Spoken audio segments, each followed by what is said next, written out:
Hey everyone, this is Kevin from the chesswebsite.com, and today we're going to be going over the Lucchini Gambit, the accepted lines. I did a video on the Lucchini Gambit not too long ago, got a lot of positive feedback. In that video, we looked at the main line, which was not the accepted. It is the decline when knight comes to g5. Definitely recommend checking that video out at some time, but everyone said, hey, what happens if they accept the gambit? So that's what we're going to be looking at today. The Lucchini Gambit starts out with pawn e4, e5, knight f3, knight c6, bishop here to c4, getting into the Italian game, Gioco Piano with bishop to c5, and then pawn d3 followed by f5, gambiting this pawn right here. And so last time we looked at knight coming to g5, putting pressure on this f7 square. In today's video, we're going to be looking at what happens if the pawn takes here on f5. We are going to be pushing with d5 every single time. This opens up for our light square bishop to get involved into the game. Take this pawn here on f5, also opens up for the queen to get more involved into the game, attacks this bishop here, controls the center of the board. We now have two central pawns. They only have this pawn here on d3. This pawn here on f5 has taken our material, but we can get that material back. So this is what we're going to be looking at. We have a few variations that we will be covering in this video. The first one is, since the bishop's under attack, bishop here to b5, pinning down our knight to the king. Then we're going to look at bishop back to b3. We'll also look at if they play d4, say, hey, we're attacking their bishop, they're going to attack our bishop.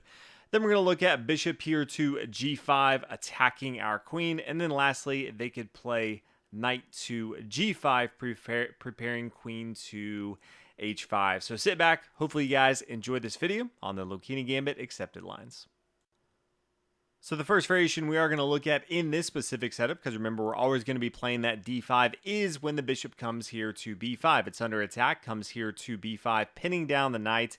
And then we're going to play knight to e7. Does a few things. One, it defends this knight here on c6. It also has another attacker here on the f5 square, but it also allows for black to castle on the king side.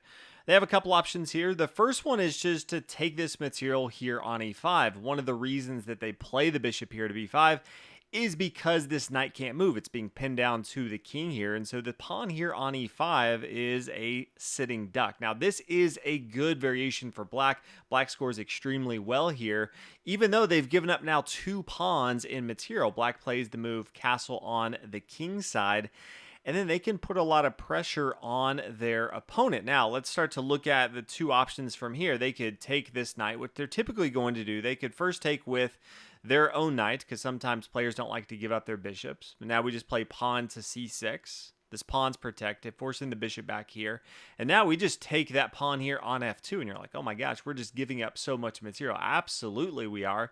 They pretty much need to take here. It goes extremely poorly for them if they don't take. So after they take here, we play knight to f5. You can see this opens up for the queen to come here to h4. Once the knight moves, then it's going to be a discovered attack. The king is in the center of the board here. Going to be very difficult for them to hold on to this. If they decide instead to take with their bishop, I think that's a little bit better for white, but we're going to take here with our knight on c6. So not going to be taking up here with our knight on f5, but after they take, then we're going to take here on c6. Maybe they castle on the king side. We're just going to take bishop here on f5. So slightly different setup here. We do have one pawn down in material, so you still need to be extremely aggressive because you have to keep in mind your opponent has their rook here on a1 that has not been developed. Their knight here on b1 not been developed. You have the bishop pair, and you have all the lines open to start to attack. So if you just sit back and play passive, your opponent definitely will win because they're up in material. So you're playing a gambit to have that initiative. You have it in this opening, so continue to do that. Now that's what happens if they play knight takes here on e5 early on. Another option is just say, okay, they play knight, or we play knight to e7. Now they play bishop here to g5, gets a bishop involved into the game, pins down our knight, and says, yeah, we can take here. You can't really take your knight back here because now this knight's being pinned down. So they're really pinning down our knights to our most valuable pieces, the king here and the queen right here. Well, we're just going to castle on the king side as we have before. And they have options from here. They could take our knight, they could take this knight here on c6, or they could even play something like pawn to g4, just solidifying on the king side of the board, so we can't take this pawn because we really do want to take this pawn. So we'll look at each of those options. Let's say they take bishop here on e7. Well, now we're going to take with our knight here. Maybe they take with their knight here on e5, and then we play bishop here to d4. This is actually a huge mistake from white. It's a trap, because once they take here, they really don't see the fact that we can play bishop here to d4, and we're going to win this knight, because next move we play bishop takes here on b2, and we would end up winning this rook here on a1. So we're going to win this knight. That's not going to be the best option for them. Another option would be, let's just go ahead and take with their bishop here on c6. Okay, we're going to take with our pawn. Obviously, our knight's pinned down. We're not going to use that one. They castle on the king side, and then we play rook takes here on f5, trying to get that material. If they decide to hold on to that material, so instead of taking with either their bishops, maybe they play pawn here to g4, we're going to play queen to d6. Now, we do want to protect this e5 pawn, and this is a great way to do that. It's also just eyeing down more material on the king side of the board. Centralizing the queen is always a good thing. So that's how you approach it from the very beginning if they decide to play bishop here to b5. The next variation we're going to look at is if the bishop just comes back here to b3.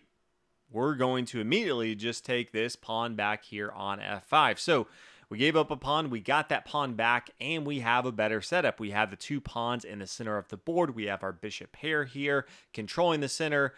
We have a very good setup. I think already black has a solid game here. Now, they could play maybe something like knight to c3. They could castle on the king side. So we'll look at both of those options because I think they're both logical. Knight to c3 here. Then we play knight to f6, preparing to castle on the king side. You could always be looking to castle on the queen side, but I have found it better to castle on the king side. Plays very similar to a reverse King's Gambit. If you've ever played the King's Gambit, my favorite opening in all of chess, you castle on the king side, you do not have your f-pawn blocking it, and so all of a sudden you have a semi-open file for your rook here on the f-file that can really put a lot of pressure on your opponent. So after knight to f6, maybe they castle on the king side, we play queen to d6, which is pretty common in this opening.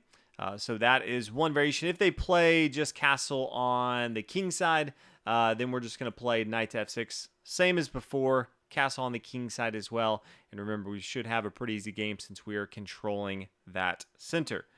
All right, now next variation, instead of the bishop coming back here to b3, next thing is they could just play d4. It says, hey, if you're attacking our bishop, I'm just going to attack your bishop here in the center of the board as well.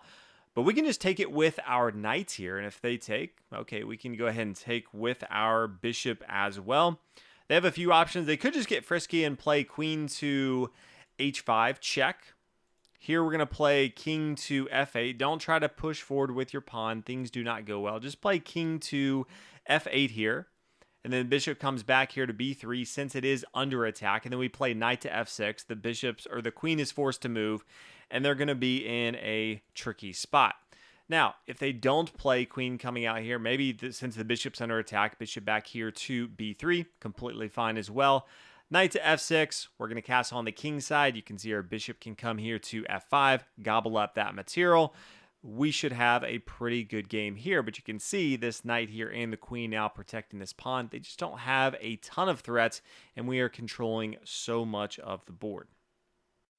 Now, typically think in this situation, they are going to be playing bishop here to b5 or kicking it back here to b3. I don't really think you'll see too much of d4 in the center, but they could try something else pretty crazy. They could play bishop here to g5, getting their dark square bishop involved into the game, which sometimes they do have a challenge doing. And so from here, we're going to play queen to d6. Now, some people I've seen even recommend bishop coming back here to e7. I really like to keep my bishop active in the game and not just come back and play defense, especially in a game. If I'm giving up material, I don't like to then retreat on that and just exchange my bishop here. I like it on c5, attacking this pawn here on f2. So I'm going to be playing queen here to d6, and then maybe, hey, bishop here to b5, pinning down my knight. Then I'm going to take this pawn here on f5. Now I control the center of the board. I have the bishop pair here. Things are fine. I can then play knight to f6 in the center of the board if I want to. So that's how I'm going to attack it if they play bishop here to g5. The last one that you could see is knight to g5. Gets kind of crazy, but pretty easy, I think, to just go ahead and take this bishop here on c4. Just be prepared for they're going to play queen to h5. That's the whole reason that they're willing to give up that bishop here on c4 is to play queen to h5. You cannot be playing pawn to g6 here. It's a huge mistake because after you do that, they're just going to take here, and then you're going to play maybe bishop here to g4, attacking their queen, but then pawn to g7, discovered check.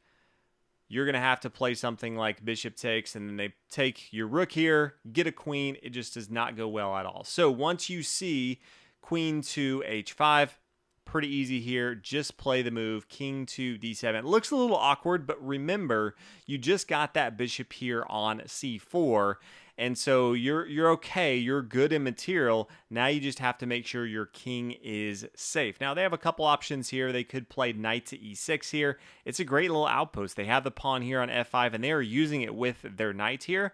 But you're still fine. You play queen to e7. They don't really have a ton of threats that you have to worry about too much. Maybe if they take that material right here, you could take it with your queen. They come back here to g4, attacking this pawn here. But then we have the move knight to d4, threatening our own, knight to c2, check with the forking here on a2. So definitely have some good options here.